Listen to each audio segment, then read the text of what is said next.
Hey guys, this is a video about how to get started into calisthenics.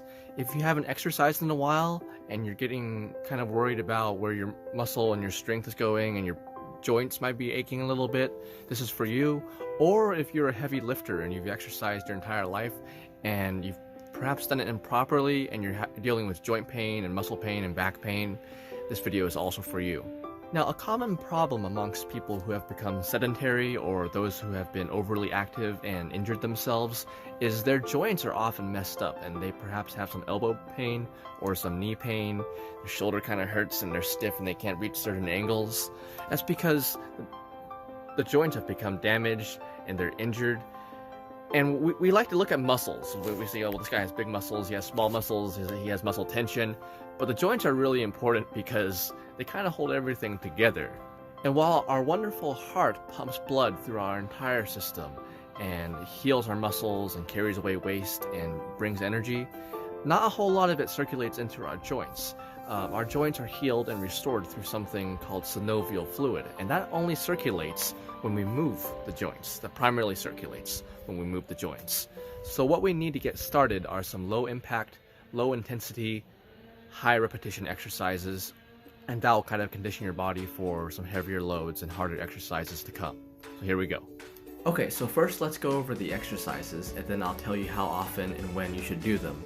The first exercise is the wall push-up. To begin, you simply stand an arm's length away from the wall, like so. This is one of the easiest, if not the easiest form of push-up. It works our pushing muscles as well as our wrists, our elbows, and our shoulders.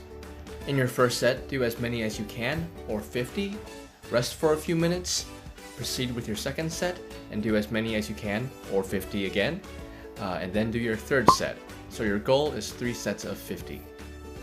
Okay, so for the next exercise, we will take to the ground. So a yoga or exercise mat is helpful. Straighten out the mat if you have OCD like I do. And lie on the ground and bring your knees to your chest slowly and carefully and bring them back, like so. So for this exercise, we will aim for 3 sets of 30. We will do it the exact same way as we did the wall push-ups, where you do the first set, you do as many as you can, or 30, rest for a few minutes, do your second set the same way, and then your third set.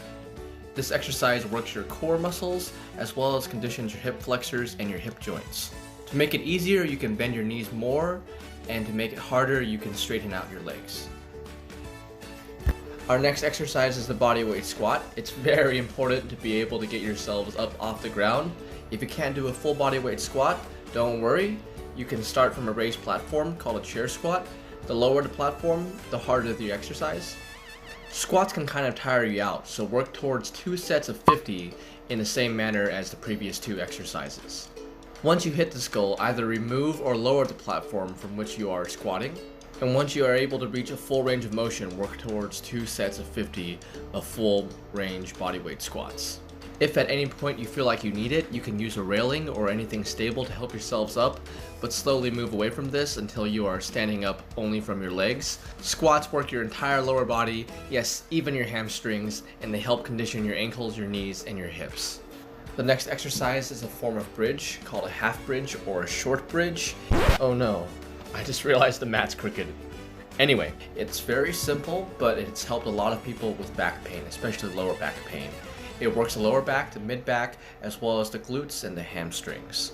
Now, some people I've taught in the past, especially some older ladies, have said they found this exercise objectionable because they thought the motion was suggestive.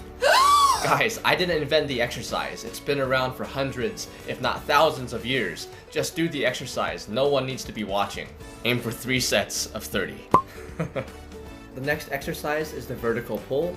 You might laugh at it because it looks so easy, but it is the first step to advanced pulling motions like the one-arm pull-up. To perform it, find a pole or a door frame like this. If you're on the heavier side, make sure it can support your weight before you do it. This works all your horizontal pulling muscles, including your upper back, your rear deltoid, and your biceps. Like the push-up, it also conditions the joints in your arms. Go for 3 sets of 50. I blurred out part of the mirror because my neighbor was working outside and he might not want to be seen online. Okay, so it got dark outside, so I had to come inside to finish filming. So now I want to talk about when to do these exercises. Well, you can do them once a week, I would break it down into something like Mondays and Thursdays. So for example, on Monday you could do push-ups and leg lifts, and on Thursday you could do bridges, pulls, and squats. And if you need to, you can move one to Saturday. Now, a lot of people, and it's usually guys, they respond with something like, once a week? Well, I want to work out every day, 5 hours a day, and I'll be super strong by February or a month from now. And guys, first of all, we're cultivating fitness for the long term. So we want to make sure whatever we pick is sustainable. And second, especially if you're first starting out and if you're not used to these exercises, you can be very sore. And really, when we exercise, we're just breaking down the body in a controlled manner. We grow and we get stronger and we get healthier when we rest. So rest is very important, especially at the beginning. So just do it Mondays and Thursdays, do it once a week, 2 sets. And if you really have to push yourself more, if you really want to do more, well, first of all, I would try to push yourself harder. I would tighten up your technique. I would do the exercises a little slower. So perhaps you'll be sore the next few days and you won't be so inclined to exercise. If you want to go beyond, you could walk or go for a jog on your rest days. Or I'm really a fan of Tai Chi. And if you want to do Tai Chi on your rest days, that is a wonderful low impact, low intensity exercise that really has a lot of benefits. So guys, I hope this was helpful. My name is Hampton. This is Hybrid Calisthenics. We're all about helping people cultivate long-term health. If you have any questions, please send me a message. If you think this was helpful, please like and share the post. If you think I'm an idiot, please comment on the post. But if you agree, I would also like to hear your comments. And if you like what I'm about, please join me on my journey by liking the page. I'll see you guys soon.